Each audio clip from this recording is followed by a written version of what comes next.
Assalamu alaikum. Today the topic of Hadith Mubarakah is about Rasulullah sallallahu alaihi wasallam ने चंद लोगों को कुछ माल दिया और आप सल्लल्लाहु अलैहि वसल्लम ने एक शख्स को छोड़ दिया। क्यों? हज़रत साद बिन अबी वक़ास रज़ी अल्लाह ताला अन्हो का बयान है कि रसूलुल्लाह सल्लल्लाहु अलैहि वसल्लम ने चंद लोगों को कुछ माल दिया और वो साद रज़ी अल्लाह ताला अन्हो वहाँ बैठे थे।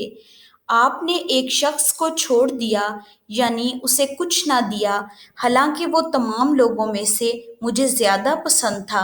मैंने कहा, ए अल्लाह के रसूल सल्लल्लाहु अलैहि वसल्लम, आपने फलां शख्स को छोड़ दिया, अल्लाह की कसम मैं तो उसे मोमिन समझता हूँ। आप सल्लल्लाहु अलैहि वसल्लम ने फरमाया, मोमिन या मुसलमान। मैं थोड़ी देर खामोश रहा, फिर उसके मुतल्लिक मैं जो जानता था उसने मुझे बोलने पर मजबूर कर दिया। मैंने दोबारा अर्ज किया, आप सल्लल्लाहु अलैहि वसल्लम ने फलां शख्स को क्यों नज़रअंदाज कर दिया? अल्लाह की कसम मैं तो उसे मोमिन ख्याल करता हूँ। आप सल्लल्लाहु अलैहि वसल्लम ने फरमाया, मोमिन या मुसलमान।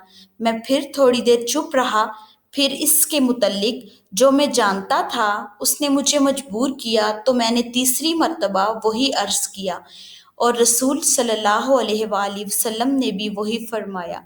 इसके बाद आप सल्लल्लाहु अलैहि वसल्लम गोया हुए, ए साद, मैं एक शख्स को कुछ देता हूँ, हालांकि दूसरा शख्स मुझे उससे ज़्यादा महबूब होता है, ये इस अंदेशे के पेश नज़र के ऐसा ना हो कि वो अपनी कमज़ोरी की वजह से इस्लाम से फिर जाए और अल्लाह ताला उसे औंधे मुंह दोज़ख में डाल दे।